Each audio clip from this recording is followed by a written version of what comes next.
그래서 그들을 하나님께서 형벌하는 모습을 우리 그 9장 또 10장 4절까지 볼 수 있었습니다.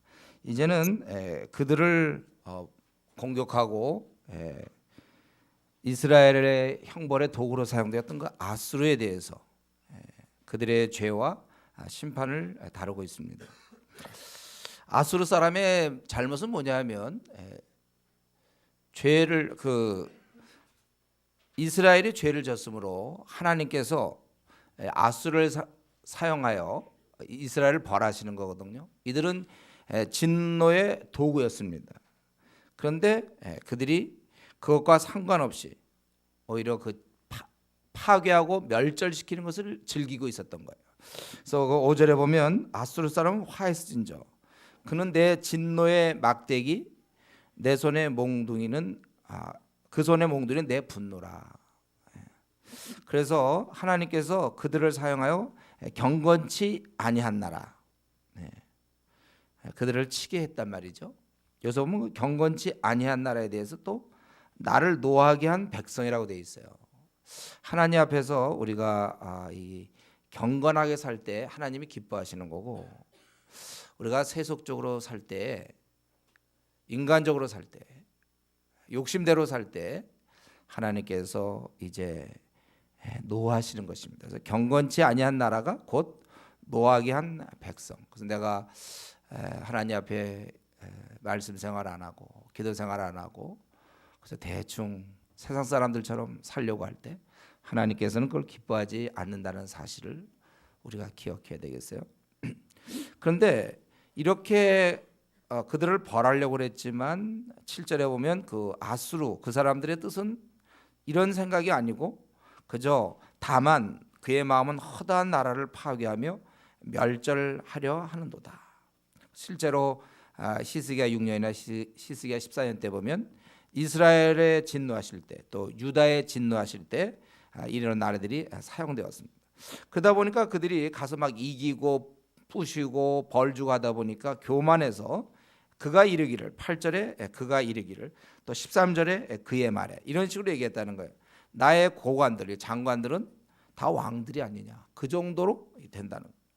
그래서 갈로는 갈그미스와 같지 아니하며 하맛은 아르밧과 같지 아니하며 사마리아는 다메섹과 같지 아니하며 여기 갈그미스 아르밧 다메섹은 자기들이 정복한 땅들이에요.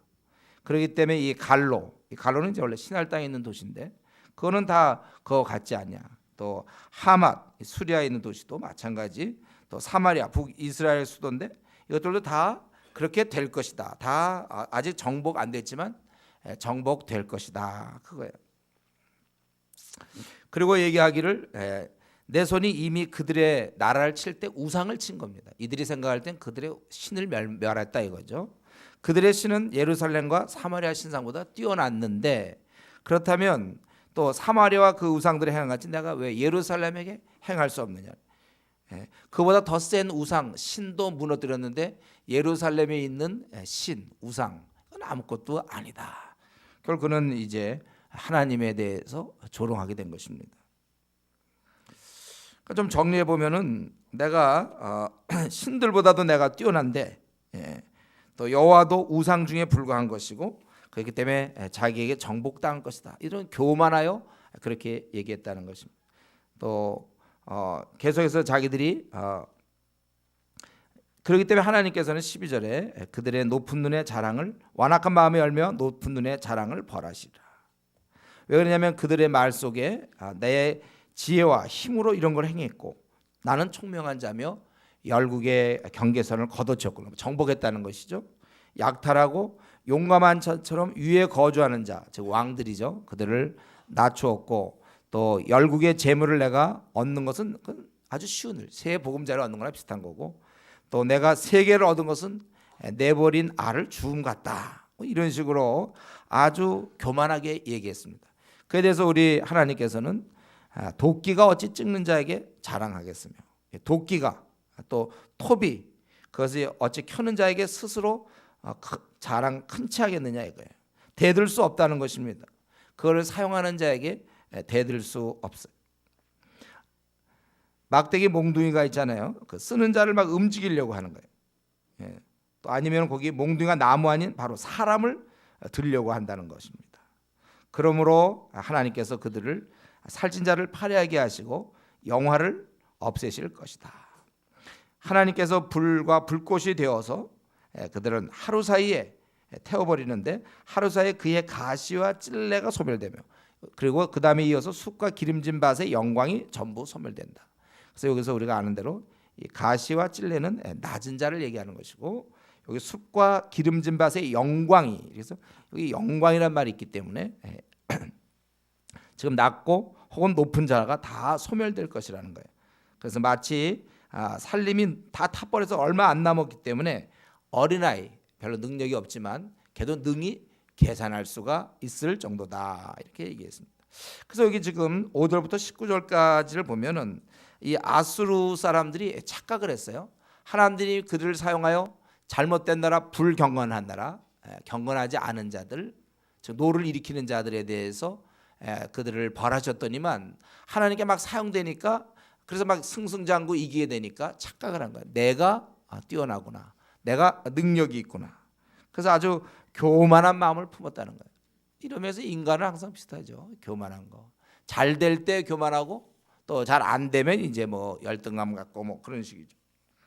여러분 우리는 항상 이 시간도 우리 인간의 기본적으로 우리 인간은 교만하다는 사실을 여러분 잊어서는 저와 여러분 항상 우리 인간은 교만해요. 그렇지 않아도 우리가 높이려고 우리 자신 틈만 나면 높이려고 하는데 일이 잘 풀렸으니 얼마나 잘 됐습니까? 남들이 알아주니 어찌 참을 수 있으리요. 그러니까 이제 자기가 잘났다고 그러는 것이죠. 그래서 우리는 이런 면에서 잠언에 있는 말씀 교만하면 낮추시겠다. 잠언 29장 23절에 있는 것처럼 높은 만큼 그만큼 더 다치는 줄 아셔야 돼요. 높이 올라갔을 때 떨어지면 더 많이 다치는 거나 마찬가지입니다. 그래서 우리는 이 교만을 경계하고 이 말은 다른 말로 하면 일이 잘 풀릴 때 제가 원하는 대학에 들어가고 원하는 직장에 잘 들어가고 연봉이 되고 또 원하는 뭐가 되고 뭐 하여튼 회사에서 인정받고 일이 잘 풀릴 때 우리는 고백해야 돼. 내가 잘나서 된 거 아닙니다 라고 우리 고백해야 돼. 내가 하는 일이 잘 풀릴 때 이거 내가 훌륭해서 된 것이 아니라고 고백해야 됩니다. 야 자기 스스로 말이죠. 이건 어떤 방법이 없어요. 자기 스스로 자기가 외쳐야 돼요. 너 자기 스스로 이름을 불러가면서 너 지금 잘 풀렸지? 하나님이 하신 거야. 너 좋은 대학 다니냐? 하나님이 너 보내주신 거야. 좋은 직장 연봉이 높고 직책이 되고 승진이 되고 너 정신 차려라. 어디 좀 화장실에도 들어가서 있잖아요. 아무도 없는 데 가서 막 외쳐야 돼. 정신 차려야지. 너 이러다 큰일 난다. 교만하면 너 큰일 난다. 연봉이 막 올라가고 말이지. 회사에서 인정받고 으악 화장실 뛰어나가서 혼자 막 외쳐야 돼. 정신 차리면 심각하다. 침착해라. 이렇게. 벌써 자기가 좀 잘났다고 믿는 거 이게 속은 거 아닙니까? 원래 잘나지 않았거든요. 하나님이 허락하신 건데. 그러니까 벌써 그 속는 걸 보니 자기가 뭐가 잘났겠습니까? 우리 이것을 우리가 잘 아셔야 돼. 이게 이런 것이구나. 그래서 이렇게 잘난 척하고 교만한 그들은 다 벌하여 19절에 있는 것처럼 그의 숲에 남은 나무의 수가 희소하여 아이라도 능히 계수할 다 망하고 아이라도 실 정도로 그렇게 됐다. 그리고 이렇게 교만한 자가 아니고 결국은 누가 하나님 앞에서 축복을 얻고 은혜를 얻는가? 거기에 이런 교만한 자 능력 있는 아수르 같은 게 아니라 20절부터 거기 나오는 23절에 있는 것처럼 남은 자가 구원을 얻으며 축복을 받는데 여기서 그 남은 자는 누구를 얘기합니까? 여기 보면 자기 친자를 의지하지 않고 이스라엘의 거룩하신 여호와를 진실하게 의지하리니 바로 이 남은 자들은 하나님을 의지하는 자들이요. 그렇게 따져볼 때 아까 6절에 경건하지 아니한 나를 치신다고 그러는 걸 볼 때 바로 경건한 백성들이에요. 하나님을 의지하는 경건한 백성들. 그들은 하나님을 의지하게 되고 그들은 하나님께로 돌아온다. 하나님만 의지하는 것을 표현하는 것이죠. 그래서 이스라엘이 아무리 많아도 내 백성이 바다의 모래 같을지라도 남은 자만 돌아오니 넘치는 공의로 파멸이 이미 작정되었습니다. 이미 작정된 파멸을 주 만군의 여호와께서 온 세계 중에 끝까지 행하시리라. 그렇기 때문에 반드시 그건 이루어진다는 거예요. 그렇지 아니한 자, 남은 자, 경건하지 아니하는 자, 하나님을 의지하지 않는 자에게는 파멸이 임한다는 사실입니다. 우리가 항상 이것을 기억해야 돼요. 하나님께 은혜를 받고 하나님께 축복을 받는 사람은 오늘 본문에서도 이스라엘이요 내 백성이지만은 그들이 하나님의 선택 민족이긴 하지만 그러나 이스라엘이라고 해서 저절로 되는 게 아니라는 것이죠. 하나님을 의지하는 자, 경건한 자만이 하나님의 축복을 받는다는 것입니다. 진실한 성도만이 하나님의 은혜를 얻게 되어 있어요. 항상 수는 중요한 것이 아닙니다. 대다수가 이렇게 흘러간다고 해서 중요한 것은 아니에요. 하나님 앞에 누가 진짜인가 이게 중요합니다. 예수님도 지상에 계실 때 소수였습니다. 바리새인들과 사두개인이 대다수였고 그들의 흐름에서 종교 흐름이 그렇게 흘러가요. 오늘 이 말세에 지금 어떠한 흐름이 흘러가는지 모르지만 중요한 것은 수가 많고 적음이 아니고 대다수가 그렇게 간다고 해서 그게 옳은 것이 아니라 누가 과연 성경대로 하나님의 뜻대로 사느냐 이것이 중요한 거예요.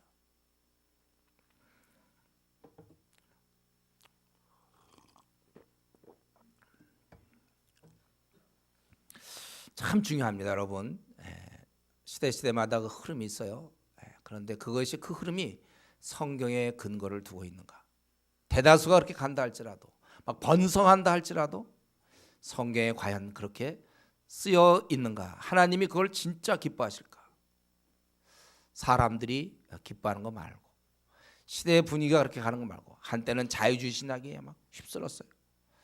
또 뭐 어떤 신비주의가 휩쓸지 몰라요. 또 어떤 기복신앙이 흔들지 몰라요.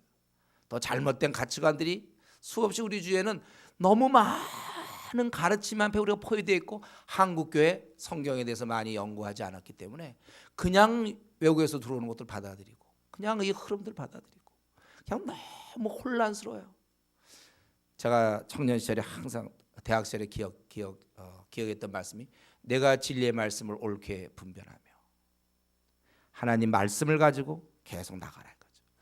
뭐 1000명이 모여서 그런 얘기 할지라도 남이 어떻게 한다 할지라도 진리의 말씀에 근거하여 주님이 그렇게 싸웠습니다.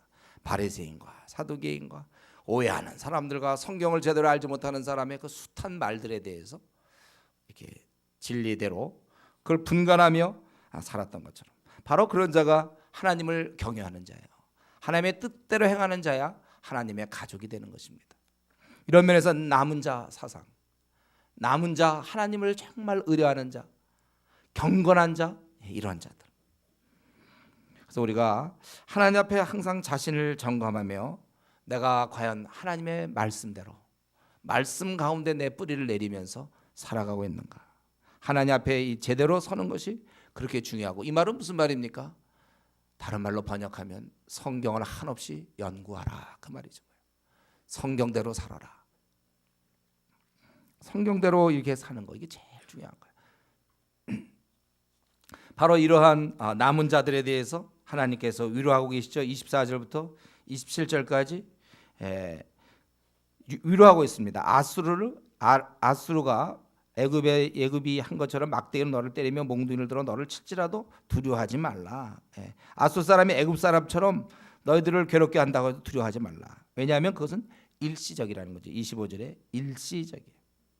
오히려 하나님이 이제 채찍을 들어 그들을 치시겠다는 것입니다. 하나님께서 채찍을 들어서 치시겠는데 오레바위에서 미디안을 쳐 죽이신 것 같이 우리 기드온이 오레바위에서 오렙을 죽이게 되죠. 또 그 왕들을 죽이는 것 같아요. 이 기드온의 미디안을 향한 승리가 굉장히 기념될 만한 일이었습니다. 그걸 얘기하면서 철저히 이겼거든요. 이때 바로 미디안을 쳐 죽인 것 같이 하실 것이며 막대기를 드실 때 바다를 향하여 애굽에서 하신 것 같이 하실 것이라. 바다가 애굽을 멸한 것처럼 그렇게 하고 너희들은 그 무거운 짐 멍에가 벗어지는데 그 벗어지게 되는 것은 바로 기름진 까닭에 멍에가 부러지리라. 즉 이게 강성함으로 다 무너지게 됐다는 그런 뜻입니다. 그래서 아수르가 비록 쳐들어오지만 멸망당한다는 거예요. 구체적으로 얘기하기를 그가 아얏에 이르러, 그 예루살렘을 중심으로 지금 동북 쪽에 있는 곳이에요. 그 아얏에 이르러 미그론을 지나, 베델이거든. 베델 근처인데 거기를 지나 믹바스에서 그의 장비를 두고, 예루살렘의 동북 쪽인데요. 그러니까 예루살렘 가까이 그들이 장비를 두고, 그리고 나서 산을 넘어 게바에 유숙함에, 믹바스 아래쪽이죠. 게바 거기에 유숙함에 라마는 떨고 사울의 기부하는 도망하도다. 아주 다들 두려워했다는 것입니다. 그 다음에 나오는 이 장소들 갈림, 라이사야, 또 아나돗, 또 맙베나, 게밈 이런 데를 다 보면은 이것은 이제 예루살렘 근처 부근을 주로 얘기하고, 맙메나나 게빔에 대해서는 좀 정확히 나와 있지 않습니다. 근데 어쨌든 이스라엘이 이러한 아수르의 공격을 두려워하고 도망가는 모습을 지금 31절에 피난하며 도망하도다. 그리고 이 아수르는 아주 노베에서 쉬고 노메에서 머물며 딸 시온 예루살렘 산을 향해 손을 흔들리로다. 그래서 가까이 접근하여 조롱한다는 것입니다. 위협한다는 거예요. 그러나 어땠습니까? 이 아수르가 이렇게 가까이 와서 막 공격하지만, 그러나 33절 보라 이거죠. 보라, 주 만군의 여호와께서 혁혁한 유력으로 그 가지를 꺾으시며 그 장대한 자가 찢길 것이요 높은 자가 낮아질 것이며 새로 그 빽빽한 숲을 베시리니 레바논이, 특별히 레바논은 나무죠. 레바논의 나무, 아주 튼튼한 나무, 빽빽한 살림, 그것이 다 배임을 당할 것이다. 그러니까 실제로 이 아수르가 이스라엘을, 예루살렘을 공격했지만, 이제 우리 나중에 이사를 계속하다 보면 나오죠. 어떻죠? 한 번은 사내립이 와갖고 18만 5천이 와서 예루살렘을 둘러싸고 그들을 막 모욕하고 사신 하나님을 모욕했을 때 한순간에 18만 5천 명이 죽고 사내립은 귀국해서 암살당한 것입니다. 하나님께서 미리 이걸 말씀하시는 거예요. 우리 택한 자들, 하나님의 백성들 두려워하지 말라 이것입니다. 우리는 이 말씀 보면서 그 당시 뭐 유대 사람들은 아수르의 이런 공격에서도 그러면 이렇게 살아나고 그러는 거구나. 우리가 그걸 지금 우리가 교훈하는 것입니까? 지금 이 시간에는 우리를 둘러싸고 있는 많은 이런 아수르 같은 존재들, 하나님을 경외하지 않는 존재들, 우리 두려워할 거 없다는 거예요. 하나님이 함께하는 자들은 이 땅의 모든 상황에 대해서 결코 물러나지 않습니다. 두려워하지 않습니다. 이기는 거예요. 세상은 혼란스럽고 뒤죽박죽이지만 또 하나님의 백성을 공격하고 기독교를 공격하고 뭐 욕도 하고, 우리나라도 지금 많이 그렇죠. 그러나 우리는 하나님을 의지하고 나갈 때 우리가 승리하게 되는 것입니다. 하나님은 우리에 대해서 관심을 항상 갖고 계세요. 우리를 지켜보십니다. 그렇기 때문에 여러분, 우리가 세상 살아가는 것 자체에 대해서 두려워하지 마십시오.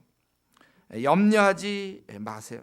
우리가 근심하고 두려워하고 염려할 것은 내가 혹시 하나님 손에서 벗어나 있나, 이게 우리가 두려워할 문제죠. 우리가 아무리 이렇게 좀 좀 어려운 길, 미끈미끈한 뭐 그런 길을 간다 할지라도 나 혼자 가면 위험하지만 하나님 나를 붙잡고 있다면 난 넘어지지 않습니다. 그렇기 때문에 요즘 한국의 경제 문제가 어렵고 또 뭐 두려워하지 마세요. 이런 것들. 북한의 핵이 어떻게 되고, 앞으로 지금 우리가 이게 크게 부각이 안 돼서 그렇지, 다 언론이 조용해서 그렇지, 만약에 이런 문제 자꾸 되기 시작하면 그럼 어떻게 하겠습니까? 그러나 우리가 하나님을 의지하는 자들은 두려움이 없는 거예요. 앞날에 대해서 여러분 염려하지 마세요. 하나님을 믿는 자들은 망하는 게 없어요. 혹시 못 살 수도 있어요. 혹시 못 사는 걸 염려하나요? 우리 망하는 거 없어요. 두려워할 거 없어요. 우리가 가는 길 하나님이 함께 하시면 우리는 다 승리할 수 있는 것입니다. 여기 보면 빽빽한 숲을 베시리니, 하나님 한다면 내가 하는 게 아니고 하나님께서 우리를 공격하고 있는 이런 많은 것들을 물리쳐 주실 것이다. 이것이 우리에게 중요한 것입니다. 우리의 생은 망하지 않음을 인하여 감사하세요. 여러분, 앞으로 우리 생은 어떻게 될지 모르지만 하나님이 나를 붙잡고 있는 한 나는 망하지 않을 것이다. 우리가 이것을 꼭 마음에 붙잡아야 돼요. 망하지 않습니다. 하나님을 의지하는 자. 두려워하지 마세요. 시험에 떨어질 수는 있죠. 시험에 좀 떨어질 거예요. 좀 고생 좀 할지 모르겠어요. 승진도 좀 잘 안 될지 그건 잘 모르겠어요. 되면야 좋지만 안 될 수도 있어요. 그러나 한 가지 확실한 건 망하지는 않는다는 거예요. 그럼 됐죠. 이것을 우리가 감사해야 되지만 또 한 가지 감사할 게 있습니다. 11장 넘어가기 전에 한 가지 더. 우리 성도로서 참 감사할 부분이 하나 있는데 그것은 바로 눈을 여셨다는 거예요. 하나님께서. 지금 이 아수르 같은 경우는요, 하나님 뜻을 전혀 몰라. 그냥 힘만 세, 강해. 자기들은 막 가서 다 이겨. 자기들은 왜 이기는지도 몰라. 그냥 강하기 때문에 이기는 줄 알고 있죠. 하나님이 쓰시는 도구기 때문에 이기는 거예요. 그리고 그들은 왜 또 지는지도 몰라. 막 이기다 또 왜 져? 작전 잘못 짜는 줄 알고 있죠. 전혀 사실을 한 번도 이해해 본 적이 없어요. 이들 죽는 날까지 그냥 무지 가운데서 살다가 가는 겁니다. 이들은 대부분 사람들이 그런 거예요. 지금 세상에 있는 모든 사람들 자기들이 왜 이런 교통사고를 당해야 되고 왜 이렇게 뭐 손해를 봐야 되고 왜 이렇게 어려움을 겪어야 되고 불치병에 걸리고 뭐 왜 시험에 떨어져야 되고 승진이 안 되고 이런 걸 세상 사람들은 몰라. 왜 또 승진이 잘 되며 또 막 고시에 막 3개씩이나 합격하고 뭐 왜 또 그렇게 잘 풀리는지 말이지. 왜 잘 풀리는지 왜 못 풀리는지 이런 것도 모르는 채 그들은 살지만 저와 여러분 바로 아니 그리고 이스라엘의 대부분 사람들이 몰라요. 오늘날 교회를 다녀도 이런 거 모르는 사람 많이 있습니다. 그러나 남은 자들 하나님을 의뢰하고 경건한 자들은 이걸 아는 거예요. 비록 내가 나에게 고난이 오더라도 이게 하나님이 나를 사랑하심으로 연단시키시며 내가 비록 시험에 떨어져도 뭐 두렵지 않아요. 내가 뭐 원하는 결혼이 빨리 안 이루어져도 괜찮습니다. 우리는 알고 있기 때문에 주의 손이 나를 붙잡고 있고 역사의 이 통치자는 하나님인 것을 알기 때문에 아무리 상황이 안 좋고 아무리 어려움이 있더라도 끄떡없다는 거예요. 우리들은요 다 알고 있으니까 선한 목자가 나를 이끌고 있는 이상 나는 망할 리가 없어요.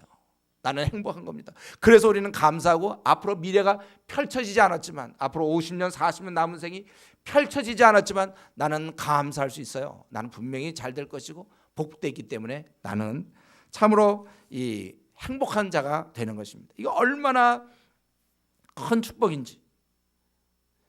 예를 들면 우리가 뭐 외국에 나갔다 이거죠. 외국에 나갔을 때 그 말을 다 예를 들면 우리 중국에 많이 중국을 갔을 때 저 같은 경우는 정말 니하오 이거 하나 하면 할 게 없어. 다 눈치 봐야 되고 그러니까 얼마나 불편한지 몰라. 뭐 하나 사 먹을래도 그렇고 식당에 가서 뭐 시킬래도 음식 시킬래도 몰라 알아야 시키죠. 그림을 보고 이거 해달라고 하지만 됩니까 그게? 근데 내가 만약에 중국을 잘해가지고 뭐 오래 살았으면 거기 돌아가는 거 다 알고 뭘 어떤 걸 먹어야 되고 뭐 이게 지금 무슨 얘기하고 있고 하다못해 드라마를 보더라도 지금 제가 중국 드라마를 보면 뭐 알 게 없습니다. 뭐 이제 거기 뭐 애정의 관계 때문에 그런 거 하더라도 그냥 아무것도 모르요. 그 배우의 표정만이나 보겠죠. 그렇게 지내는 것과 여러분 만약에 이제 뭐 중국이든 뭐 어디 러시아든 어디 가가지고 하여튼 우리는 보통 이제 한 1, 2년 지나면 대충 이제 언어가 되지만 끝까지 안 되는 경우가 있다고 합시다. 예를 들면 죽을 때까지. 여러분 그러면 얼마나 답답하겠어요. 가서 뭐 버스를 제대로 탈 수가 있나 뭐 뭐 아무것도 할 수가 없잖아요. 언어도 하나도 뭐 신문을 봐도 안 되고 그냥 아무것도 못 해요. 누가 통역하는 사람은 옆에 붙어줘야만 될지 몰라. 그거 없으면 그냥 혼자 통역하는 사람 없으면 이제 혼자 그냥 지내는 거죠. 아무것도 못 하는 채. 그것과 자기가 언어를 다 알고 돌아가는 거 다 알고 글자를 다 알아가지고 그래서 막 지내는 거와의 차이를 생각해 보세요. 이 어차피 역사를 통치하시는 분은 하나님이신데 하나님의 뜻에 대해 정통해서 하나님이 지금 이 20세기 21세기 이 후반 우리 이 한국 땅에 펼쳐지는 하나님의 역사를 내다보면서 하나님이 하시는 걸 바라보면서 협조해 가면서 앞으로 이것이 지금 어떻게 움직이고 이런 건 시대를 읽으면서 사는 거와는 전혀 다른 문제라는 거예요. 우리는 근데 우리가 바로 경건한 자들과 의지하는 자이기 때문에 우리는 이게 가능한 것입니다.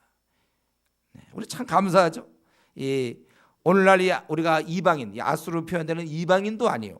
또는 교회에는 나오지만 하나님의 뜻과 관계없이 사는 의지하지 않는 경건하지 아니하는 소위 그 미지근한 신자. 그들은 어두워 있어요. 그들의 눈이 어두우니까 미지근하게 살죠. 우리는 그것이 아니라 정말 하나님을 섬기는 남은 자로서 우리가 있다는 사실을 정말 우리 감사하면서 좀 이런 데서 행복을 찾아야 돼요. 내 눈은 열렸네. 행복하지 않습니까? 나 이전에 어둠과 갇혀져 있었는데 이제 내 눈이 열렸구나. 참 우리 아까 이제 일부 예배 마칠 때 보니까 지방에서 올라왔다는 이제 고등학생 3학년, 고3 3학년 학생들이 이렇게 있어. 백지에 백지. 얘들 그냥 이거 이제 한 1년만 제대로 배우면 눈이 열릴 텐데 지금 아무것도 모르죠. 자기 지금 왜 대학 왜 가야 되는지 뭐 가서 뭘 해야 되는지. 참 지금이 우리의 이 눈이 열린 거, 내가 이렇게 이제 앞으로 50년 40년 이렇게 살 수 있다는 거, 이게 얼마나 귀한 축복입니까? 이거는 우리가 감사해도 이게 행복한 거예요. 뭐가 좀 안 풀리고 뭐 원하는 거 못 얻고 이런 게 그런 것 때문에 우리가 참 답답해하고 불만족스러울 것이 아니라 또 밤낮 내 문제에 빠져서 밤낮 자기 때문에 고생 좀 그만하세요. 우리 덤으로 사는 인생들 뭐 나야 만물에 찢긴데 뭐 꼭 나를 그렇게 위합니까? 이제 우리는 이러한 어떻게 보면 천기누설 하늘에 돌아가는 걸 다 우리가 알고 있는 우리로서는 정말 감사하고 만족하고 나를 주역으로 부른 거 아닙니까? 우리 하나님께서 이제 내가 하나님 뜻을 알았기 때문에 나는 이것만 해도 너무나 감사하고 너무나 행복한 거예요. 그런 마음을 갖고 우리가 살아야 되는 것입니다. 그리고 이제 11장에 보면 여기 메시아의 오심에 대해서 얘기하는데, 제가 보기에 하나님께서는 우리 이사야를 보면 알지만 중간중간에 이걸 막 넣잖아요. 그러니까 이스라엘이 돌아와서 이렇게 이제 그들을 공격하던 그런 물리침, 이걸로만 행복이 이루어지는 게 아니야. 그들을 물리치는 거, 원래 애당초 쳐들어오지 않았으면 뭐 괜찮았을 텐데 쳐들어온 거 물리쳐서 사나, 쳐들어오지 않고 사나, 그건 마찬가지예요. 그 정도로 우리 하나님께서 우리에게 복 주시는 것이 아니라 남은 자에게 바로 메시아, 진정한 우리 인간의 행복은 바로 주님 만날 때거든요. 그래서 이제 메시아의 오심을 이 땅에 남은 자를 위하여 또 이 땅의 백성을 위하여 메시아가 오시는 것입니다. 여기 보면 이새 줄기에서 한 싹이 나며, 그거 다윗이라고 그러면 안 됩니까? 다윗의 줄기. 왜 이새의 줄기일까요? 제가 생각에는 그의 그 출생이 볼품 없다, 아마 그런 것을 좀 얘기하는 것 같아요. 그러나 결실한다고 그랬어요. 결실. 이것이 가능한 것은 그 2절에 있는 것처럼 바로 성령님이 우리 주님에게 임했기 때문이라는 거예요. 그에게 그 한 가지가 나서 결실할 건데 그에게 성령님이 임하셨기 때문에, 그분은 육신을 입으셨기 때문에 이러한 능력이 필요한 것입니다. 그래서 지혜와 총명의 영, 또 모략과 재능의 영, 지식과 여호와를 경외하는 영이 강림하시겠다, 이렇게 돼 있어요. 육신을 입은 이상 하드웨어는 이 육신이지만 소프트웨어가 있어요. 소프트웨어가 바로 성령님이시라는 거예요. 그렇기 때문에 그분이 통치하시는 게 3절부터 5절까지 그분이 통치하실 때 어떻습니까? 그는 하나님을 경외함을 아주 기뻐해요. 성령이 충만함으로 경외함을 즐거움으로 삼을 것이다, 이렇게 돼 있어요. 여러분, 우리가 신앙생활할 때 사실 이 성령이 충만할 때만이 이 신앙생활이 즐겁게 돼 있어요. 기도생활이 즐겁고 말씀생활이 즐겁고 영혼을 구원하는 생활이 즐거운 거예요. 양육하는 것이 즐겁고. 성령이 충만하지 않으면 이런 것은 다 부담으로 오는 겁니다. 그래서 내가 요즘 나 기도생활하기가 별로 그렇게 관심이 없다, 그러면 성령이 이제 소멸돼 가는 중이라고 생각하면 돼요. 성경이 별로 재미없고 밤낮 텔레비전에 뭐 드라마만 자꾸 보고 싶다, 성경 보는 것보다 자기가 지금 성령님이 충만하지 않다는 반증입니다. 그런 것들이. 성령 충만하면 원래 하나님을 경외하는 걸 가장 기쁘게 생각하는 거예요. 그러니까 오늘같이 이렇게 이사야 이런 거 할 때도 이제 언제 끝나나 뭐 이런 생각이 아니죠. 그리고 이사야를 이렇게 하면서 다시 우리 이제 이사야가 시작됐구나. 그리고 이게 다 66장이지, 참 길지, 좋다, 계속 배우겠구나, 뭐 이런 생각을 하는 거예요, 우리가. 그리고 우리가 말씀 공부하고 내가 이 부전에 66권 부전히 공부해야지. 이러한 즐거움, 말씀을 공부하는 즐거움, 기도 뭐 1시간 못하는 사람 많아요. 우리가 1시간 기도하고 2시간 기도하고 기도를 즐거워하고 또 영혼을 내서 사랑하고 나 자신의 문제가 아니라 그 영혼의 문제를 돌보는 이러한 것들, 이게 바로 성령이 충만하기 때문에 가능한 것이고, 또 그렇기 때문에 그분의 통치는 절대로 3절 4절에 5절에 있는 것처럼 외모로 판단하지 않고 공의와 정직으로 성실로 판단하신다, 이것입니다. 지상에 우리 실제로 메시아가 오셨을 때, 예수님이 오셨을 때 그분도 우리처럼 육신을 가졌단 말이에요. 그렇기 때문에 이 육신을 껍데기를 움직일 이 소프트웨어 있잖아요, 이 내면의 이 정신, 성령 충만이 절대적으로 필요한 것입니다. 그러니까 여러분들이, 저와 여러분이 항상 사모할 게 성령 충만입니다. 우리 육신과 성령이 결합하여 그리스도인이 되는 거예요. 그리스도인들의, 옛날에는 우리의 정신이 육의 정신이었지만 이제 우리가 그리스도인이 된다는 건 이걸 빼고 성령을 갈아 끼우는 거예요. 성령의 정신으로 이게 충만해야 되겠죠. 그럴 때 우리가 비로소 그리스도인답게 살 수 있는 것입니다. 성령의 역사 때문에 하나님을 경외하는 걸 즐거워하게 돼요. 성령 없이는 예배 자체, 기도생활, 주님 나라 확장 이런 데 별로 관심이 없고 오히려 부담이 되는 것입니다.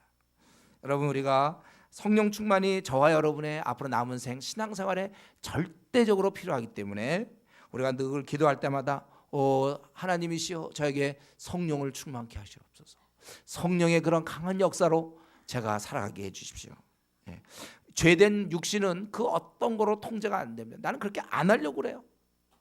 누굴 좀 비방 좀 안 하려고 해도 비방이 나오고, 좀 내가 짜증을 안 부려도 짜증이 나오고, 좀 이렇게 감사가 안 나오고 기쁨이 없고, 이 모두가 다 성령의 역사가 강하지 않기 때문에. 원래 성령의 열매가 뭡니까? 사랑과 희락이 생기, 기쁨이 있다니까. 사랑과 이 기쁨은 상황과 관계없는 기쁨이에요.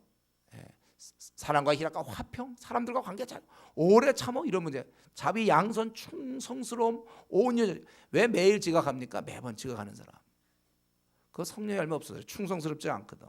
또 자기 게임 같은 거 끊어야지 하면서 또 하고 막 이런 사람들 절제가 안 돼. 그러니까 성령의 이 역사와 육신의 생각은 정반대가 된다고 로마서에 나와 있죠. 육신의 생각은 다 반대되는 거예요. 내가 성령 충만하면 절제가 이루어지고 오래 참음이 있고 희락이 넘치는 거예요.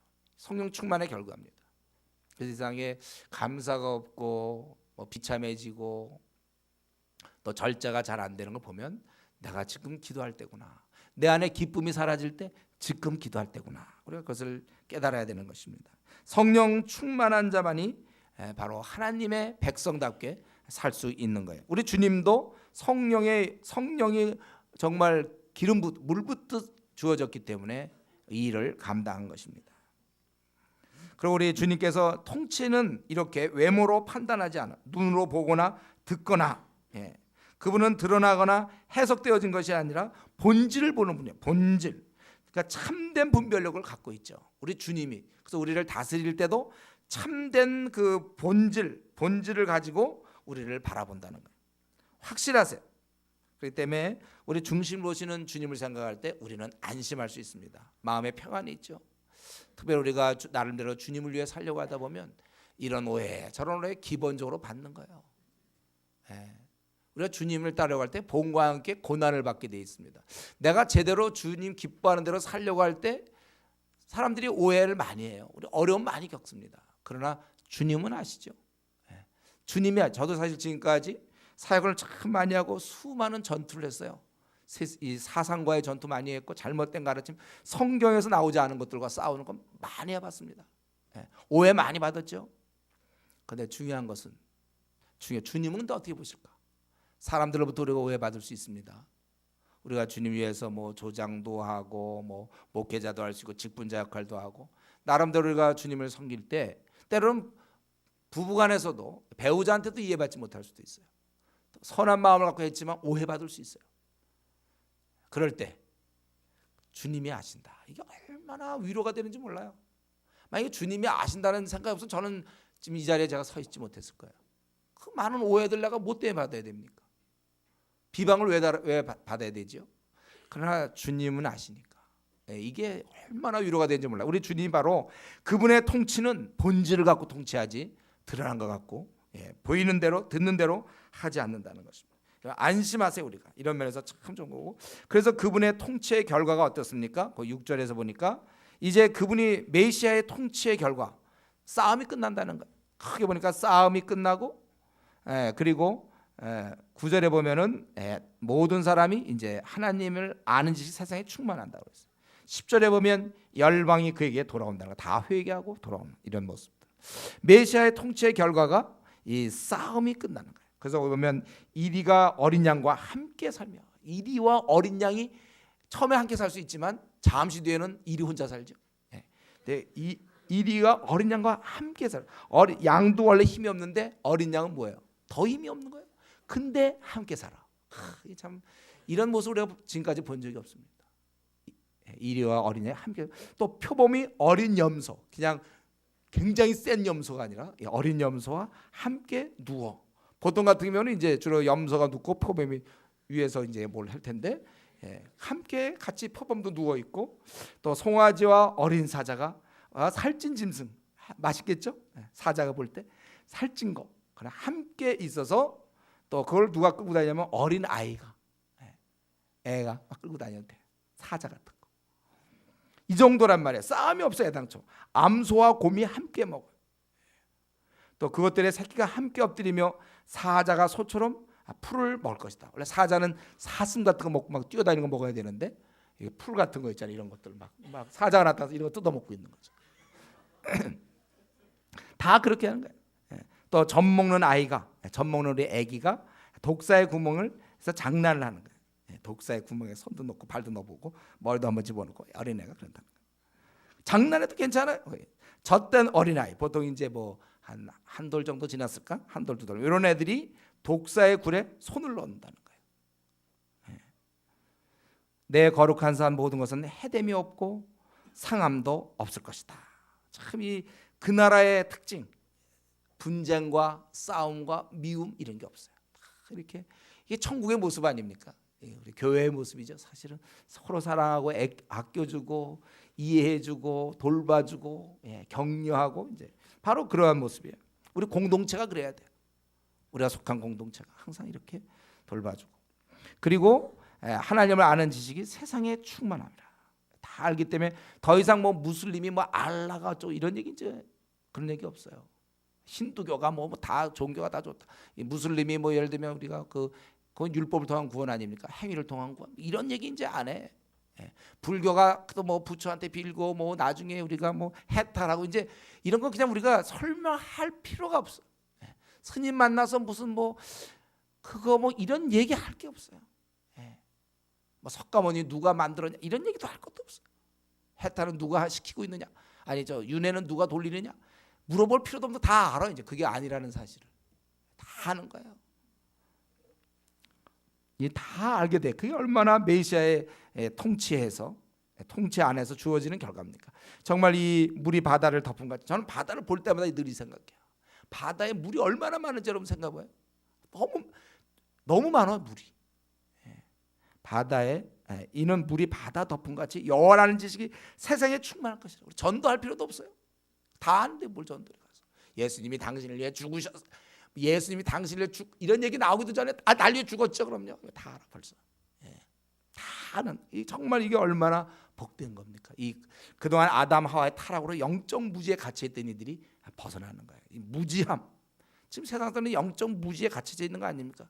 지금도 이 세상 신이 믿지 않는 자들의 마음을 혼미케 하여 얘들을 이 사람들 놓고서 뭐 우리가 아무리 설명하여 혼미된 사람들, 여러분 막 이렇게 만취된 사람 있잖아요. 술 먹고 만취돼서 그냥 이런 사람 옆에서 막 우리가 이 진리에 대해 설명해 보세요. 압니까?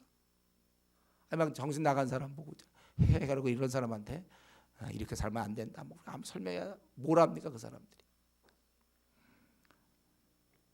그러나 그분의 다스림 속에는 이제 모든 자가 알게 되고, 그리고 모든 자들을 그에게 돌아오게 한다. 그것을 이제 눈에 보이는 시청각으로 이 하나님 나라 백성이 흩어져 있다가 다 오는 것처럼, 즉 모든 하나님을 떠난 이 인생들이 하나님께 회개하고 돌아오는 것이죠. 그래서 그 남은 백성이 돌아온다. 그러니까 메시아 시대에 특별히 이스라엘의 회복을 그리고 있는 거예요. 이것처럼 모든 게 다 회복된다. 그래서 거기 보면은 열방이 그에게로 돌아오리니 그가 거한 것이 영화로우리라. 그날에 주께서 다시 그의 손을 펴사 그의 남은 백성을 아수르와 애굽과 또 바드로스와 상부 애굽인데요, 또 구스, 아라비아만 양편에 있는 구스와 또 엘람, 티그리스 강 동쪽이에요. 또 신할, 우리가 아는 대로 바벨론, 신할, 또 하맛, 이 레바논 북쪽 수리아 땅이고, 또 바다 섬들, 이 지중해 연안 있는 그런 이런 모든 데서 그러니까 전 세계에서 돌아오는데, 돌아오게 된 이유가 하나님이 오게 하신 거예요. 이는 하나님께서 열방을 향해 기치를 세우시고 이스라엘에 쫓긴 자를 모으시며 땅 사방에서 유대가 된 자를 모으시기 때문에 그렇다는 것입니다. 그래서 지금 이것은 시청각 교육으로 이스라엘 하나님 나라 백성이 다 돌아온다. 어디든지 돌아오고 그들이 와갖고는 어떻습니까? 돌아와서 그러면 싸웁니까? 지금까지 북왕국 이스라엘과 남왕국 유다가 계속 싸웠는데 이제는 온 다음에는 이제는 와서 13절에 보면은 이제 이스라엘 유다 다 하고 13절에 에브라임의 질투는 없어지고 유다는 괴롭게 하던 자들을 끊어지며 유다를 괴롭게 하던 자들이 끊어지고 에브라임은 유다를 질투하지 아니하며 유다는 에브라임을 괴롭게 하지 않아. 그동안 이 에브라임 이건 북왕국을 얘기하는 거죠. 유다는 남왕국 서로 오랫동안 싸웠어요. 이제 그런 것은 더 이상 하지 않겠고 그리고 오히려 그들이 이제 하나가 되어서 어떻습니까? 서쪽으로 블레셋 사람들의 어깨에 날아앉고 어깨에 날아앉는다는 건 정복하는 거예요. 다스림. 그리고 동방 백성을 노력하며 동방 백성 그 아수르 바벨론 이걸 이제 노력한다는 거예요. 원래 아주 막강한 나라였거든요. 이걸 하고 또 에돔과 모압에 손을 대며 암몬 자손을 자기에게 복종시키라. 이 에돔, 모압, 암몬 이거 다 이런 이스라엘 주변에서 괴롭히던 나라였지만 이걸 다 복종시킨다는 거예요. 그래서 막 아수르 바벨론까지 다 하고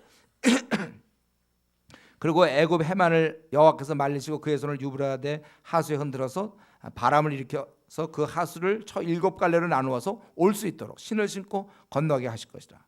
또 그의 남아있는 백성 곧 아수르에게 남은 자를 위해 큰 길이 있게 하셔서 다 어떻게 다 오는데 회복을 얘기하는 거죠. 이스라엘이 애굽 땅에서 나오던 날 그들이 그동안 멍에와 노예 생활하며 괄시와 천대를 받고 고통을 받던 그들이 해방돼서 나올 때 그 즐거움, 회복됐을 때 그 상태, 그거를 지금 얘기하는 겁니다. 근데 여러분 아는 대로 실제 이런 적이 언제 있었습니까? 이스라엘 역사에 언제 그들이 아수르를 정복하고 바벨론을 정복했습니까? 바로 상징적인 거예요. 하나님 나라의 백성, 메시아 시대 사람들의 특징, 회복. 모든 것이 회복되고 이 주변 나라를 이기는 것, 승리하는 모습, 빛나는 모습을 얘기하는 것입니다. 이 모두는 다 하나님이 하는 것입니다. 그래서 우리가 오늘 이 말씀을 보면서 이 세상의 회복, 모든 것이 원점으로 돌아가고 원래대로 빛나는 것, 회복되는 것, 승리하는 삶, 찬란한 삶, 이것은 오직 메시아가 통치하실 때, 바로 주님의 다스림을 받을 때만이 가능한 것입니다. 여러분 저와 여러분 우리 주님의 다스림을 받으니까 우리는 참 좋죠. 그러나 이 세상의 많은 문제, 인간 사회의 모든 문제, 갈등과 아픔과 모순투성이의 이 사회, 여러분 이러한 사회의 모든 문제, 우리 인간사의 모든 문제는 이 하나님의 다스림을 받아야 풀리는 거예요. 이거 없이는 안 되는 것입니다.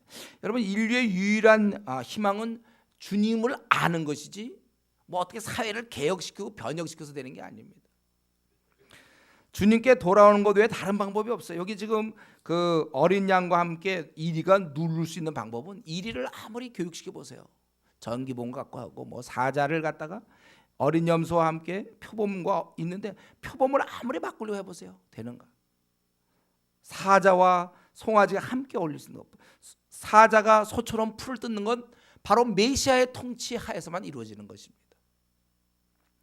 지금도 많은 경우에 정말 온통이 죄인 투성인 이 사회를 보면서 사회를 한번 개혁해 보겠다고. 그래서 어떤 제도 시스템을 많이 얘기하는데 역사상에 그래갖고 된 적이 있습니까? 단 한 번이라도. 우리 복음 전도와 사회적 책임 뭐 이런 얘기 많이 하지만 사실 이 복음 전도가 사회를 개혁하는 방법이 최고의 방법이에요. 예수님을 알 때만이 그 죄인들이 돌아오는 거예요. 다른 방법이 없어요. 여러분 우리가 인류의 유일한 희망은 뭐라고 주장합니까? 주님 아니신가요? 주님의 다스림을 받았기 때문에 우리가 이렇지. 여러분 우리가 만약에 주님의 다스림을 우리도 받지 않고 있다고 합시다. 우리 기도 생활 안 하고 우리가 주의 다스림을 받지 않는다면 우리가 과연 제대로 살 수 있을까요? 윤리적인 사람이 될까요? 과연 나를 만나는 사람이 피해를 내가 끼치지 않을까요? 주님이 내가 계시지 않았다면. 자기를 생각해서 자기가 이렇게 된 바로 자기가 모여서 사회를 구성하는 거 아닙니까? 그렇기 때문에 사회가 정말 개혁되고 참으로 복된 사회가 되기를 소망한다면 예수님을 전하는 것입니다. 메시아의 통치를 그들도 받도록 이 사자와 표범이 바로 이 메시아의 그 다스림을 받을 때만이 그들이 순해지는 거예요. 그렇기 때문에 우리가 이 시대 오늘날 더 문제는 더 복잡해요. 여러분 사회를 너무 쉽게 생각하지 마세요. 그 얄팍한 거 갖고 되는 게 아니에요. 이 사회는 지금 구조적이고 여기에는 강한 마귀의 역사가 있는 곳입니다. 섣불리 그저 쉽게 뭐 얘기해서 안 돼요. 오직 우리는 그리스도만이 유일한 대안인 것을 선포하셔야 됩니다. 이것이 예수님의 방법이었고, 이것이 사도들의 방법이었고, 이것이 바울 사도의 방법이었어요. 그리스도를 퍼뜨리는 거.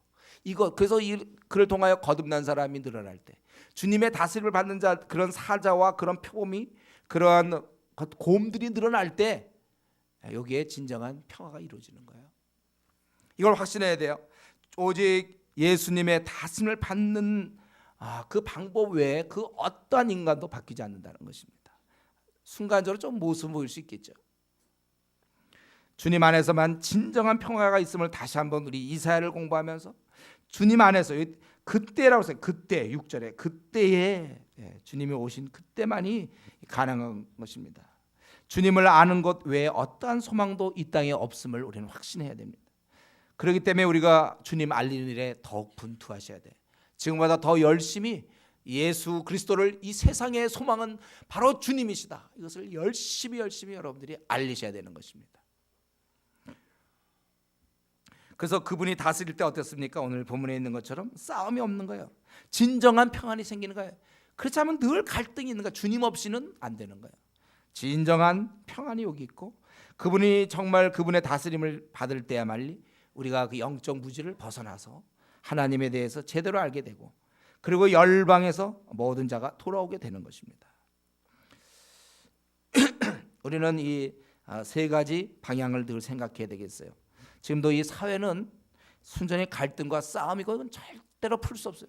주님 없이는 절대로 안 돼. 아무리 좋은 방법, 아무리 구제를 하고 어린 자를 돕고 일시적이에요. 주님 외에는 안 됩니다. 주님의 통치가 이루어져야 돼요. 지금은 이 땅에 여전히 갈등과 싸움이 있고, 하나님에 대해서도 여전히 몰라요. 물이 바다 덮음같이 여호와라는 지식이 세상에 충만하지 않습니다. 깨달음이 둔하고, 그럼 누구나 다 이제 그분께 돌아와야 돼요. 회개하고. 이것은 이스라엘 민족이지만 결국은 그들이 원래 자리를 차지하는 거예요. 타락한 인간들이, 죄인들이 하나님께 회개하고 돌아오는 걸 얘기하는데, 지금 그렇지 않습니다. 이 세 가지의 정반대로 흐르고 있죠. 사회는 지금 갈등과 싸움이요, 하나님에 대해서 영적 무지요, 그리고 하나님께 돌아오지 않는다는 거예요. 우리는 그렇기 때문에 그 나라를 소망하고 하나님 나라가 이 땅에 이루어지기를 참으로 소망한다면, 우리는 부지런히 이러한 면에 힘써야 돼요. 어떻게 하든지 이 땅에 평화가 주어지고, 어떻게 하든지 사람들이 하나님 말씀 깨닫도록 성경을 부지런히 보급해야 될 것이며, 또 그들이 마음을 다해 주님 앞에 헌신하고 동행할 수 있도록 우리가 도와야 되는 것입니다. 이게 바로 일꾼이 해야 될 일이에요. 그리고 이 근본, 이 모든 것은 인간이 아무리 애쓰고 시스템을 고쳐 되는 것이 아니라 그리스도를 그의 왕으로 모실 때, 그리스도의 다스림을 받을 때만이 이 일이 이루어진다는 걸 알고, 우리는 다른 사람이 뭐라고 하든지 우리는 힘써 예수님을 전해야 되는 것입니다. 그것이야말로 이 인류가 살 수 있는 유일한 대안이 되기 때문에 그렇다는 거예요. 그리고 우리는 오늘 이 말씀을 보면서 하나님 이제 장차 나타날, 우리는 물론 이제 지금은 메시아의 다스림을 받지만 장차 그날, 우리는 그날을 우리가 소망해야 돼요. 주님이 모든 것을 이제 다스리고 왕이 되실 날에 대한 소망, 최종적으로 그게 이제 영원한 천국이겠죠. 그때까지 이 땅에는 싸움과 영적 무지와 주님을 떠남을, 이 배신을 우리는 보게 되고 경험하게 되고요. 또 우리도 이 안에 때로 포함되어서 미지근하게 신앙생활을 할 때도 있고, 우리도 이 평안을 깰 때가 있고.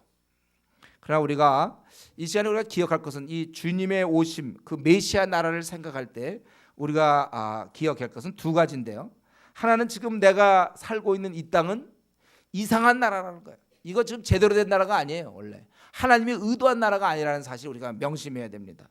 의뢰 그러려니 생각하지 마세요. 원래 다툼과 갈등이 있는 거 아닙니까? 의뢰 그냥 그렇게 생각하지 말래. 이 땅이 원래 평안이었고 오직 갈등과 싸움만 있고 우상 숭배와 제약이 가득하고, 또 지금처럼 이렇게 사는 게 당연한 것처럼 그렇게 살지 말라는 거예요. 그렇지 않으면 우리는 가만히 있게 돼요. 그렇지 않다, 잘못된 거다, 모순을 모순답게 볼 수 있는 영성을 가져야 돼요. 비느하스가 예? 다른 사람 어떨 때 그는 그것이 잘못됐다고 들어서 죽이지 않았습니까? 이러한 마음이 있어야 돼. 지금 우리 세상은 온통 엉터리 아주 뒤죽박죽되고 잘못된 것입니다. 우리 이것을 바라보면서 이것 때문에 우리는 더 기도하게 되는 거예요. 지금 뭐 이 나라와 나라끼리 전쟁하고 사람끼리 싸우고 테러가 있고 고부 간의 갈등이 있고 아픔이 있고 부부 간에 또 부모 자식 간에 친구 간에 배신이 있고 뭐 지금 세상 돌아가는 속임과 이러한 모든 것은 이상한 나라야. 우리는 이상한 나라에 지금 와 있어요. 잘못된 것입니다. 또 거기서 머리 굴려갖고 거기에 맞춰 살면 안 돼요. 우리는 이 생각을 하면서 이걸 바뀌어져야 되는구나. 하나님이 기뻐하지 않는구나. 이걸 생각해야 돼. 정직과 이 성실 공의로 이루어지는 나라가 아니라는 것입니다. 그래서 우리는 그 나라를 그리워하면서 우리가 할 수 있는 곳곳에서 이걸 바꿀 수 있도록 우리는 기도해야 되는 것입니다. 또 주님을 소개해 줘야 돼. 또한 동시에 우리가 생각할 것은 주님의 다스릴 때 이러한 것을 생각하면서 지금 이러한 세상의 모습에 대해서 너무 실망하지 말라는 거예요. 또 교회 공동체도 마찬가지예요. 이렇게 되기를 원해요. 그러나 그렇지 못할 때 많아요. 이것 때문에 교회 공동체 내에서 갈등과 왜곡을 보면서 너무 낙심하지 마십시오, 여러분. 여러분이 속한 공동체의 모습 속에서 너무 우리가 힘들어하지 않기를 바라요. 이 땅에 완전한 교회가 없어요. 완전한 공동체가 없습니다. 계속 성화되어 가는 중에 있어요. 개인도 그렇고 공동체도 그렇고 가정도 마찬가지죠. 어쨌든 두세 사람만 모였다면 거기에 항상 문제와 갈등이 있는 것입니다. 그건 주님께서 다스리기 전까지는 완전히 그렇게 되기까지는 안 되는 거예요. 자기 혼자 있을 때도 스스로 모순과 한계를 보지 않았습니까? 그리고 혼자 있을 때도 자신의 불완전함을 보게 되는데 하물며 여러 사람이 모였을 때 어찌 그런 불평 이런 문제들이 없겠습니까? 예? 이런 답답함과 모순 갈등이 왜 없겠어요? 그렇기 때문에 이런 걸 보면서 어떤 사람은 계속해서 불평을 얘기하는 사람이 있어요. 공동체와 아니면 개인의 삶에 대해서 누구에 대해서 계속 불평을 얘기하는데 그거 뭐 당연한 얘기 왜 하죠? 그러면 자기는 우리가 천국인 줄 알았나요? 주님이 완전히 다스린 걸로 생각합니까? 내가 있는 가정이나 직장이나 어디나 우리는 교회나 어디나 항상 그 완전치 못함이 있단 말이에요. 그러니까 내가 어떤 불평을 토한다는 얘기는 뭐예요? 미성숙을 드러내는 거예요. 아직도 이 사람은 이 땅이 지금 어떻게 구성되어 있는지 모른다는 거예요. 예. 모르는 거예요, 그걸 아직도. 아니 교회가 왜 이럴까? 예. 왜 이렇지? 그냥 그렇지 그럼요. 어때요? 그렇죠. 우리가 좀 성화되어 가는 과정 중에 있으니까. 그래서 성숙한 사람은 불평을 얘기하기보다는 이제 그것을 정말 성령의 열매로 절제하고 오래 참으면서 자기가 할 수 있는 부분에서 이게 우리 요한 3서의 교훈 아닙니까? 교회에 디오드레베도 있고 데메드리오도 있다 이거죠. 그러나 거기서 그럼 너 교회 나가라 이런 얘기 하지 않았어요. 그 중에 좋은 사람 데메드리오를 네가 본받아라. 디오드레베는 으뜸되기를 좋아하고 그런 사람 분명히 교회 내에 있다니까요. 그 사람 때문에 밤낮 못 살겠어요. 디오드레베 때문에 못 살겠어요. 요한 3서 여러분. 그렇게 못 사는 게 아니라 거기 보면 데메드리오 같은 사람도 있으니까 그 사람 보면서 잘 지내라 이거죠. 여러분 우리가 이 땅에 있는 동안 이 땅이 엉망인 것을 보면서 이상한 나라라는 생각을 하며 그러나 또 이것이 또 현실이기 때문에 우리는 이거에 대해 너무 낙심을 하지 말자는 것입니다. 그리고 한 가지만 이제 말씀드리고 마치고 싶은데요. 오늘 이 말씀 보시면서 결국은 뭐 여기서 그 아수르가 멸망당하고 뭐 해도 결국 우리 인생에 있어서 궁극적으로 모든 것이 회복되는 것은 주님의 다스림이에요. 주님의 오심. 이들은 노예로 이방 땅에서 관시 학대를 받고 고달팠지만 이제 돌아온다는 거예요. 돌아와서 그들 그동안 힘들게 하고 압박하던 대적들을 물리치고 강대국을 정복하면서 이렇게 산다. 이건 물론 시청각 교육입니다. 이스라엘 민족이 이렇게 된다. 유대 민족이 이렇게 된다는 것은 무엇을 얘기합니까? 메시아의 다스림을 받을 때 회복을 얘기하는 거예요. 그것은 바로 우리에게 적용되는 거죠. 저와 여러분 지금 주님의 다스림 받고 있습니까? 메시아께서 주님께서 나의 주인이 되신 거 맞습니까? 그렇다면 여러분 우리의 삶은 이렇게 돼야 되는 거예요. 회복이 돼야 되고 그리고 승리할 수 있어야 된다는 것입니다. 이 회복. 주님이 날 진짜 다스린다면 나는 이제 과거의 여러 가지 어려움과 뭐 상처와 갈등 다 이제 회복되는 거예요. 그리고 내 삶은 승리, 빛날 수밖에 없다는 것입니다. 주님과 동행하는 자들은 제대로 살 수밖에 없고 그래서 그의 삶은 의미가 생기는 것이고 복된 것입니다.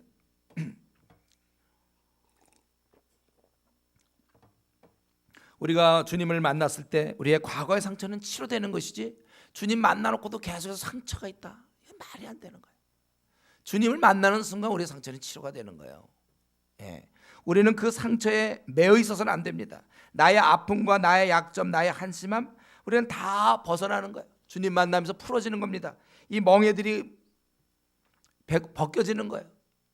주님의 다스림을 제대로 받을 때. 그리고 우리의 삶은 그냥 벗겨져서 그게 아니라 이제 빛나야 된다는 것입니다. 이것은 명령이기보다는 주 안에서 분명 제대로 신앙생활을 하면 할수록 이러한 것이 뚜렷하게 드러나는 것입니다. 상처가 치료되고 가정은 회복되고 관계가 회복되고, 그리고 내 원래 왜 내가 이 땅에 태어났는지, 나의 원래 그 직분이 회복되는 거예요. 그냥 바쁘게만 살아가는 게 아닙니다. 돈 많이 벌기 위해서 사는 것이 아니에요. 명예 얻기 위해서 사는 것이 아니라 내 고유한 영역이 있어요. 주께서 나에게 부탁한 영역이 회복되는 것입니다.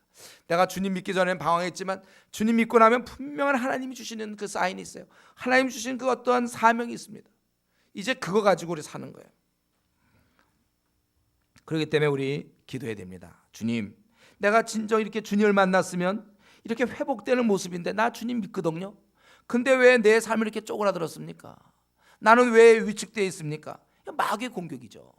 그러니까 이렇게 기도해야 돼요. 하나님, 이걸 벗어나게 해주십시오. 회복되게 해주십시오. 내 삶이 찬란히 빛나게 해주십시오. 내가 주님 만날 때 칭찬 듣는 사람가 되게 해주십시오. 어찌하여 아직도 나는 회복이 안 되고, 성경적 약속인데 왜 메시아 주님이 나를 다스리는 삶이 왜 이렇게 초라합니까? 여러분, 이거 분명히 지금 뭔가 문제가 있는 거예요. 개인의 문제도 어떤 문제가 있어요. 이 문제 여러분 해결해야 돼요. 도대체 나한테 지금 무슨 문제가 있어서 이런 공격에 내가 쓰러지고 있습니까? 성령님, 그 크신 성령님 나에게 오셔서 내 문제를 일거에 해결해 주십시오. 나를 변화시켜 주십시오. 그래서 우리의 삶이 항상 만족과 희락과 힘, 빛, 능력, 승리, 이김, 우리가 그렇게 살아가야 돼. 위축되는 거 없어요. 당당함, 긍정적, 적극적, 승리하는 사람이지, 위축돼 갖고 밤나 이러고 뭐 나 자신만 밤나 들여다보고, 그게 아니라, 그거는 메시아를 만나기 전엔 그랬지만 내가 주님과 동행하는 자, 주님과 동행하는 자에게 문제가 있으면 됩니까? 주님과 동행하는데 우리가 어찌 이렇게 나약합니까? 승리하죠. 자기 삶에 대해서 지금 좀 별로 마음에 안 들어. 예수님 믿지만 막 어떤 때 자살하고 싶은 충동도 있고, 어떤 때 재미가 없어, 빨리 죽었으면 좋겠어. 주님과 동행하면서 죽었으면 좋. 물론 이제 좋아서 죽을 수 있으니까 더 바울 사도처럼 빌립보서 1장에 있는 것처럼 빨리 죽었으면 좋겠다. 살아서 물론 교제하지만 죽으면 이제 신령한 몸이 돼서 주님과 교제하니까 아무도 육신은 제한이 있어. 그럴 수는 있지만 더 교제하고 싶어 빨리 죽었으면 좋겠지만, 그게 아니라 주님과 지금 동행 중인데 살 맛이 없다. 한숨이 푹푹 나온다. 걱정 근심뿐이다. 앞날이 어떻게 될지 모르겠다. 부정적이고 힘이 없고 위축당하고 소극적이고, 우리가 그렇게 살아서 안 돼요. 뭐 메시아 이거 안 만나고 뭐 이렇게 얘기해봐야 그건 그거고 나는 나고, 그게 아니라 우리는 변화돼서, 그렇기 때문에 중요한 것은 내 지금 삶, 어쨌든 지금 현 시점, 현 시점에서 나는 만족하고 있어야 정상이에요. 나 만족하고 빛이 나야 돼. 나는 행복하다 이거죠. 나는 아주 좋아. 왜냐하면 예수님이 나를 다스리고 있기 때문에 죽음 뭐 걱정 없어. 죽음이고 뭐 다 필요 없어. 나는 너무 좋아.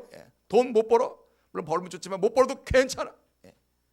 직장에서 잘릴 위기, 자기가 불성실해서 잘리는 건 안 되지만 열심히 해서 잘릴 위기가 왔다, 괜찮아. 주께서 다음 계획이 있어요. 이 땅에 우리는 문제 없습니다. 그리고 내 삶이 지금 흥미진진해야 돼요. 제가 주님을 만난 이후에 밤낮 얘기하지만 전 정말 주님, 그때 22살에 주님 만나고서 지금까지 후회해본 적이 없다는 거예요. 나는 날마다 좋았어요. 정말 행복했습니다. 성령님이 돌봐주시고 정말 좋은 거예요. 전투하며 싸우고 그러는 거예요. 우리가 한 번 사는데, 여러분 한 번 사는데 우리 빛나야 됩니다. 초라하게 살지 마세요. 세상 사람이 인정을 해주든지 말든지 관계없어요. 나는 아주 기쁘게 살아야 돼요. 나는 혹시 소수일 수 있어요. 인정받지 못할 수 있습니다. 예수님도 바리새인과 사두개인들 밤낮 그들 틈에서 힘들었어요. 잘못된 이 가르침, 이들 통해서 힘들지만 진리 앞에 섰던 우리 주님처럼 내가 진리를 하나 붙잡고 있는 한, 그 어떤 것이 온다 할 때 물러나지 않고 노선벽 되게 하셔서 이겨나가면서 우리가 회복됨을 본인이 느끼고, 지금쯤이면 벌써 교회 다닌 지 2년 되고 3년 됐으면 지금 나는 다가 회복돼서 야 좋다 이렇게 돼야 되는 거예요. 빛나는 거예요. 우리는요 이길 수밖에 없어요. 주님이 나를 다스리고 계시는데. 그렇기 때문에 이 시간에 우리가 좀 기도할 때 살아계신 성령님 나에게 찾아와 주셔서 나를 정말 진짜 회복시켜 주십시오. 뭐 다른 방법 다 필요 없어. 성령님 한번 꽝 오셔서 말이죠, 나를 확 바꿔주면 되는 거예요. 예, 확실히 바뀌면 돼. 인간적으로 뭐 이걸 해보고 뭐 치료를 해보고 치유하고 상담, 물론 그것도 뭐 필요할지 모르겠지만은 우리가 성령님께서 나를 찾아와 주셔서 성령님이 좌정하시고 나를 바꿔주시고 내가 회복되어서 빛나는 삶이 돼야 돼. 내가 나를 봐도 너무 기분이 좋아야 돼. 나를 들여다볼 때마다 뭐 이런 인물이 다 있는가, 거울을 보면서 좋다 이렇게 돼. 최고다, 야 멋있다 이래야지. 위축되고 찌그러져가지고 밤낮 이러고 힘없이 이러고 있으면 안 돼. 힘있게 주님이 나를 다스릴 때, 이거 보세요. 이 주님이 다스리는 이 모습 우리가 회복돼야 됩니다. 이제 우리 기도할 때 주님, 제가 주님을 모셨는데 어째 내 삶이 이렇게 힘이 없습니까? 왜 위축당하고 나는 세상에 자신이 없습니까? 세상을 이기고 내 삶은 정오해처럼 빛나게 해주십시오. 나에게 갖고 있는 문제는 무엇입니까? 성령님 오시옵소서. 나를 바꿔주시옵소서. 실학의 성령님, 이 절제의 성령님 좀 날로 와서 바꿔주십시오. 우리 이 시간에 한번 통성으로 이 기도를 듣고 계시는 주님 앞에, 우리를 보고 계시는 주님 앞에 이 간절한 마음으로 좀 메시아 주님이 나를 다스리게 해달라고 같이 한번 기도하겠습니다.